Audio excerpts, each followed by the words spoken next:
welcome to the deep dive. You know, for probably almost everyone listening, August 15th, 1947 is the date. India's Independence Day. Right. It's that moment, etched in our minds. Freedom from British rule is the story we all know, the one we celebrate every year. And look, that date is absolutely pivotal. Legally, historically, there's no question. But what if there's another way to look at it? A really compelling alternative perspective. One arguing that maybe, just maybe, another date holds a deeper, perhaps even a more pure significance for India's independence. Okay, that's intriguing. And that's where we're heading today, isn't it? We're going to dive into this reevaluation, something championed by people like Dr. Ryan Baidya and others. Exactly. This view suggests that while August 15th, 47 is legally crucial, maybe it should also be seen as, well, a day of immense national grief. Because of partition, not just pure triumph. Precisely. And conversely, this other date, December 30th, 1943, that's presented as a moment of clear, unambiguous self-determination, untainted by the compromises and the terrible violence that came later. So our mission here in this deep dive is really to explore this fascinating reexamination. We want to journey through these two very different moments in the freedom struggle. Yeah, to get a broader view. Exactly. A more nuanced understanding, maybe, of all the different paths taken, the incredible sacrifices involved. It's complex, for sure. Definitely. And it really makes you think, what does independence actually mean? So yeah, let's unpack this. Okay, so let's start with December 30th, 1943. We're talking about a truly audacious act. Led by Netaji Subhas Chandra Bose. Right. A huge figure, often controversial, but undeniably significant. On that day, he and his provisional government of Free India, the Azad Hind Government, they raised the Indian tricolor flag. Where was this? In the Andaman and Nicobar Islands. And he declared them the first liberated territory of India.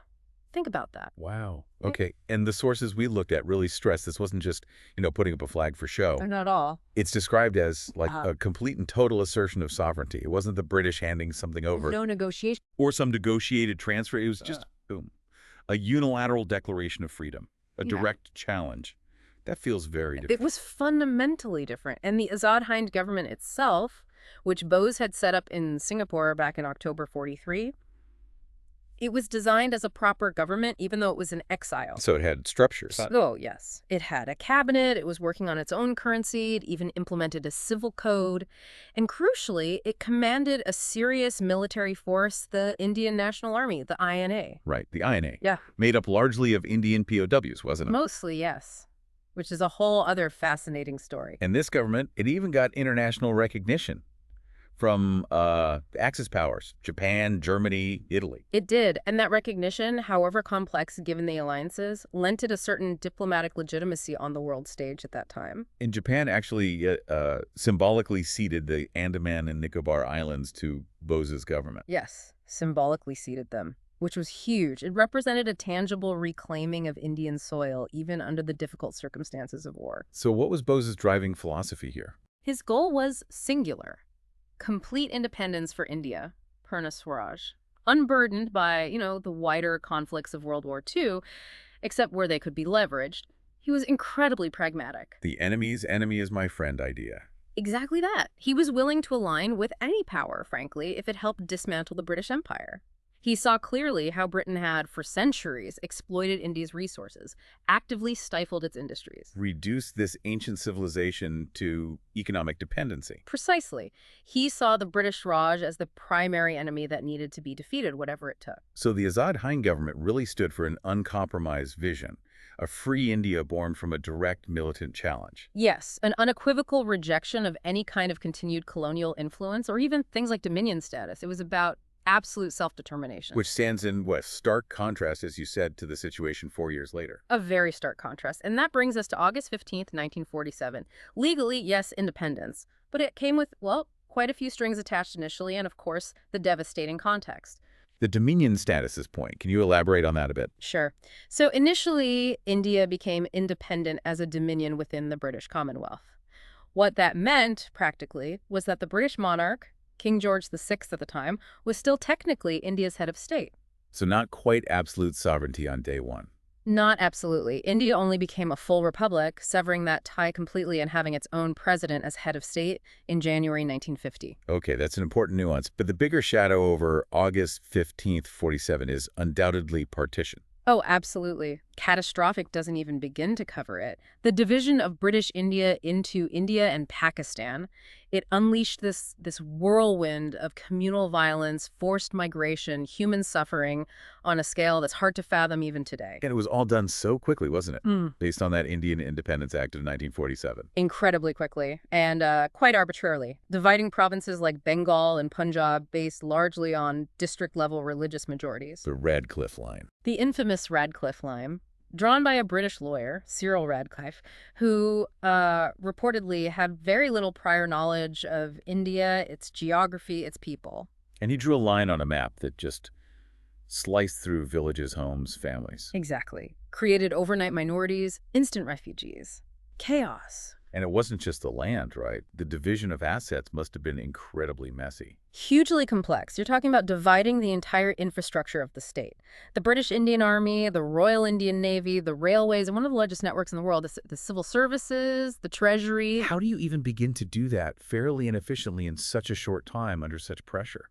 Well, the short answer is you probably can't. It was often chaotic, deeply contentious, and unfair. And many argue it laid the groundwork for future conflicts, especially over resources and military assets. But the human cost, that's the most heartbreaking part. It truly is. The numbers are staggering. Estimates vary, but somewhere between, say, 12 and maybe even 20 million people were displaced. Hindus and Sikhs moving to India, Muslims moving to Pakistan. In opposite directions, often passing each other on the roads. Creating these massive refugee crises basically overnight.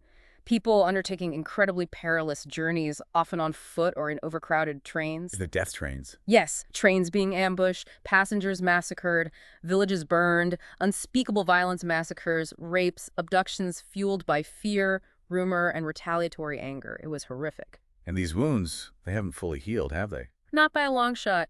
Think about the ongoing plight of Hindu minorities in what became East Pakistan and later Bangladesh. That's a continuing tragedy rooted in partition. And the wider relationship between India and Pakistan. Deeply scarred from the start. The violence, the mistrust generated by partition, it created this deep-seated hostility that persists today.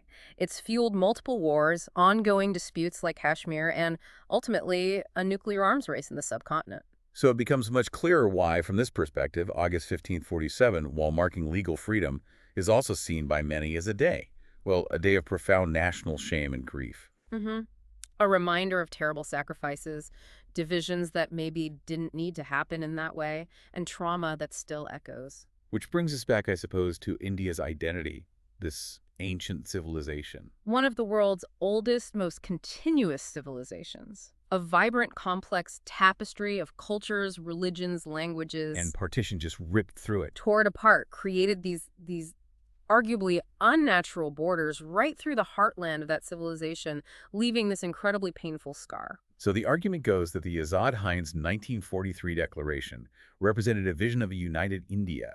Free from Britain, yes, but also free from that kind of internal fragmentation. A vision that was tragically, undermined or perhaps even betrayed by the events of 1947. And looking at it this way, it's not about saying one group's struggle was better than another's. Not at all. It's about acknowledging the complexity. Right. Seeking a broader, more inclusive picture. Understanding that India's freedom came through many different paths, armed struggle like Bose's, the massive nonviolent movement led by Gandhi and the Congress, other revolutionary groups. It was a culmination. And acknowledging all those streams is important for a full understanding. Yeah. And it's interesting, this idea of revisiting or reevaluating a national Independence Day. Yeah. It's not actually that unusual, is it? No, not at all. It happens. Countries sometimes shift their focus as their understanding of their own history evolves. Vietnam did. Bangladesh has revisited dates. Often it's about aligning the celebration with the moment perceived as representing more complete sovereignty rather than maybe a negotiated handover. Can you give us a couple more examples just to see the pattern? Sure. Kazakhstan is interesting. They celebrate Independence Day on December 16th, marking the collapse of the Soviet Union. But they also reintroduced Republic Day on October 25th, which commemorates their 1990 Declaration of State Sovereignty, a step towards independence taken earlier. So they acknowledge both steps. Kind of, yeah.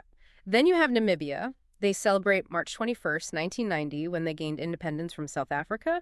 But there's discussion there about how to better honor the much earlier, long struggles against German and then South African colonial rule. And the Philippines is a classic case, right? It really is. They used to celebrate July 4th, 1946, the date the U.S. granted them independence. Same day as American independence. Right. But in the 1960s, they changed it, moved it to June 12th, 1898. Why? Because that's when Filipino revolutionaries first declared independence from Spain. Emphasizing self-liberation over being granted freedom by another power. Precisely. It's about owning their own agency and their freedom story.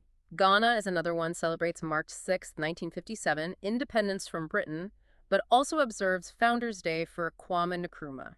So these examples really show that how a nation chooses to mark its beginnings can say a lot about its identity, its values. Absolutely. It reflects a deeper engagement with history and cultural identity.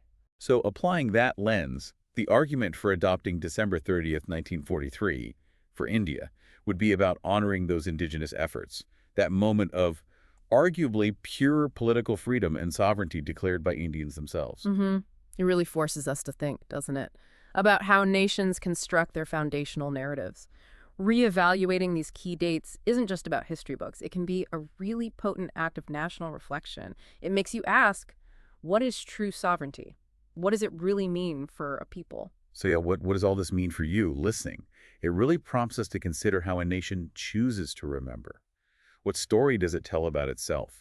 What does that choice imply about its identity, its values, especially as it looks to the future? It's about whether we acknowledge all the facets, maybe, even the painful ones. Exactly. Can acknowledging that full, complex picture, the triumphs, the tragedies, the different paths, actually lead to a more inclusive, maybe more accurate, and ultimately stronger narrative for a nation moving forward? Something to definitely mull over.